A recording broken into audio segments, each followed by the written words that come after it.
back dito sa ating munting YouTube channel. Breakfast muna tayo dito sa Pronto.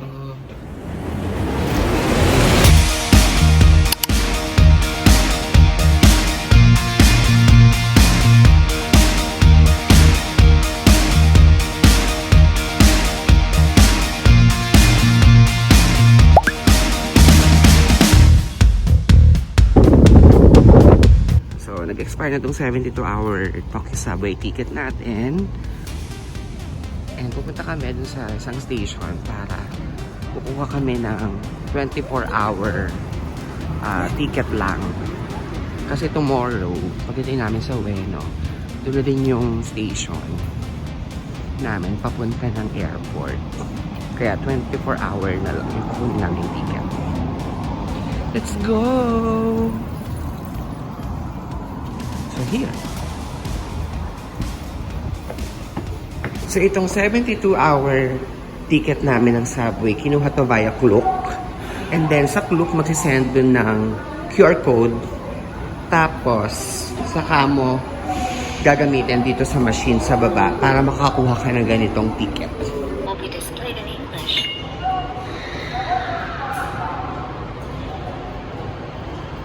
Tickets are issued in order, one by one.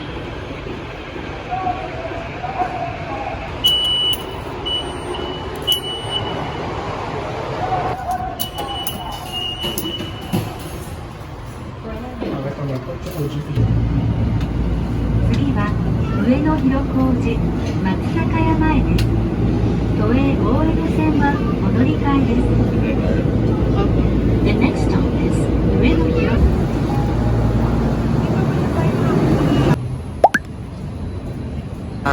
Sabi nila kapag sa mga drugstore daw mas mura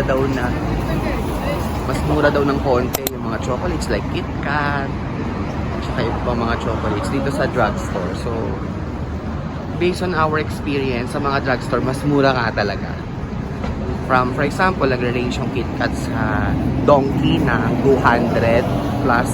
Sa mga drugstore katulad nito, nasa 198 or mga less than 200 lang yung mga KitKat.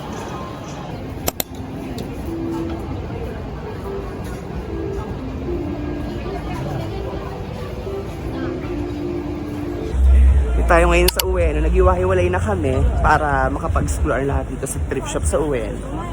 So, isang stretch siya from here, tapos from doon.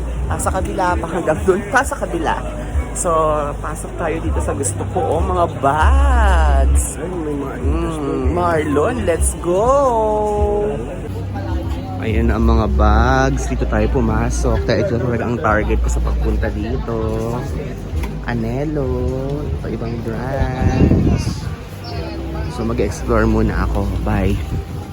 Ito, drugstore. So tingnan natin yung KitKat dito. Sinasabi ko sa inyo na 100 plus lang yung mga KitKat. Saan ba yung KitKat? Ayan o. Oh, 198 lang dito ang KitKat. Yan. Kasi sa Donkey, 200 plus. Marlon, tingnan mo yung KitKat. 198. Ay! Bakit magkano sa Donkey? Magkano sa Donkey? 198. Diba?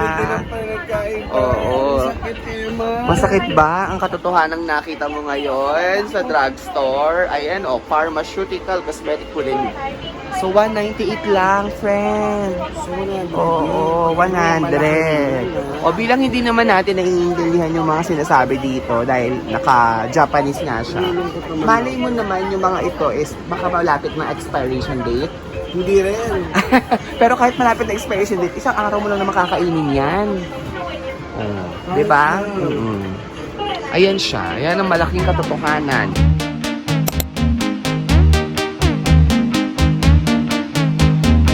Dito mura yung mga luggage, oh. 13,000 lang for large na yan. Ito, 8,900. Ito, 8,900 lang, oh. 40,000 off. Large na din.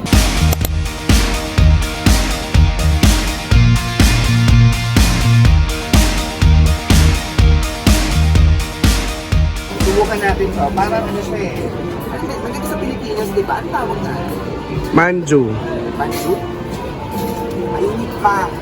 Di Bagong ba, gawa? sir? Kasi akala nyo siguro inuubo pa natin. So, tikman na muna natin. Ito tayo sa gilid kasi huwag daw kumain dyan sa kalsada. So, igilid muna kami ng sandali. Para lang matikman natin. Ilang pirasa po? This is 10 pieces, 600. Mainit pa siya ha. Try natin.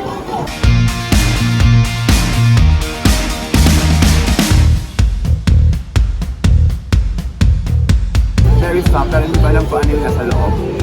Ikaw na naman, baka maalam mo, Maya. Hindi sa cheese, hindi sa milk. Hindi ko man-discard kung ano yung nasa loob, pero masarap. Marlon, try mo. Sarap? Sarap. Kakaiba yung feeling niya. Ito siyang manju sa Philippines, pero iba yung nasa loob. What's inside? White bean. White bean. Ah, o, di ba hindi natin alam? Ayoko manghula It's very kanina. recommendable. This is... Oh, this one! White bean.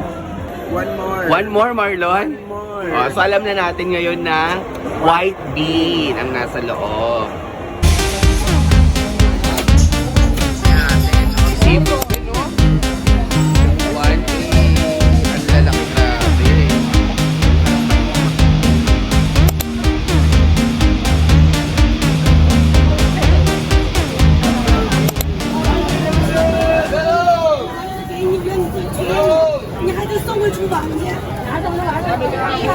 Oh, pampahay blood. Bawal yan. Di ba? Masarap. Para itong side na to, puro pagkain naman, ano?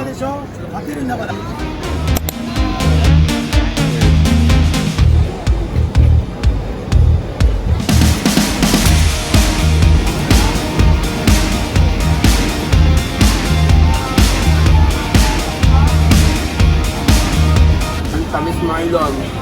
Super. Walang kaasim-asim. Super tamis. Ang tamis niya. Eman recommends. Grabe yun, Marlon. Super tamis ng strawberry nila. Super tamis. As in, super tamis ng strawberry. Sulit. Oh my God! Tingnan mo, ito na naman. Laging 6.5 na lang. Oh my God! Oh. Ang laki naman ng 4,000 na yan. Oh. Hala, ang mura pala dito.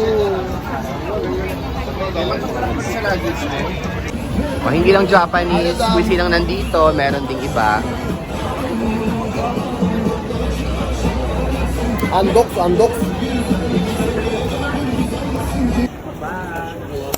Tingin tayo, Marlon. Hanap tayo ng bag na pwedeng pang-area.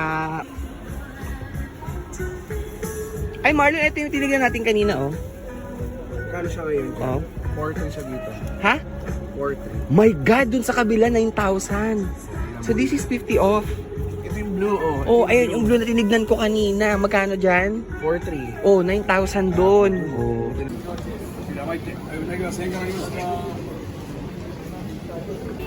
So, 1 p.m. na, balik na tayo sa meeting place namin. Kasi baka masermonan tayo ng pagiging late. Ayoko yon.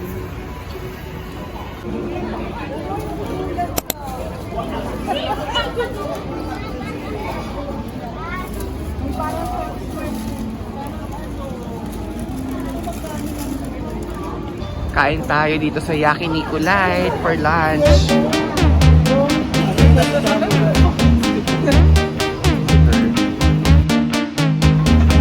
Nakakatuwa, naglagay pa talaga sila na nagpo-provide sila ng ganito, ng carrier bag para sa mga gamit mo, para hindi sa floor nakalagay. Very, very nice. Nice one also. Okay, let's order. Mag-order na tayo, Marlon. Sama-sama tayo, hindi ko marunong yan. Oo. At nga, hindi din ako marunong. So, ayan, English version. Mother screen ko yan. You have your own screen, right? Layo eh, labo ng mata ko. No, it's your own screen. Hindi sa'yo. Kahit kailan talaga. Kahit sa telepono ko din minsan eh. Paano? X eh. Ay, naka-X nga. May sarili pala ako. Oo. Lalo yun, kasi ko kayo dito, hindi ko na Ayan. makita. Wait lang. Excuse me. Oh, yan day. Oh, yan sa'yo. Ayan na, mother. Sabi, So, nalilito ako kung anong o-orderin ko. Yakiniku set menu. And then... Tama ba? Hindi yan. And then... Eto. Yung short plate slight beef set. Minsan lang tayo dito na sa Japan. Bahala kayo dyan. Basta ito ako orderin ko. Super size. Tapos, large na rice. And then, ano pa ba itong mga to? Wag na yan. No topping. Okay. Confirm. And then, order.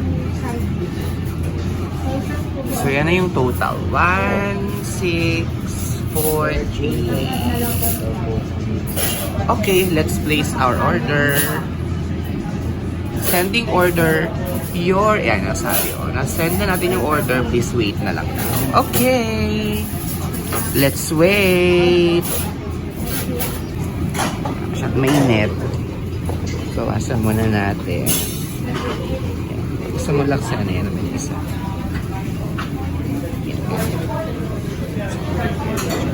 Na-order natin. Rice. Ang laki ng rice. Daming rice ah. And then yung super size nila na beef. Ano ito?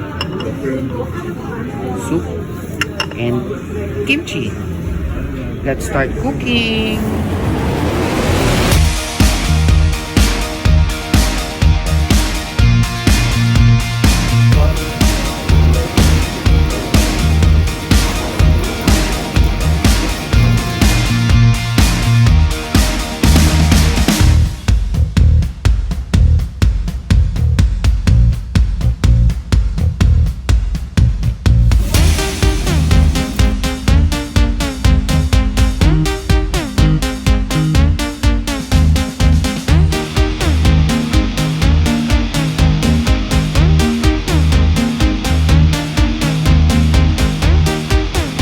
Masarap.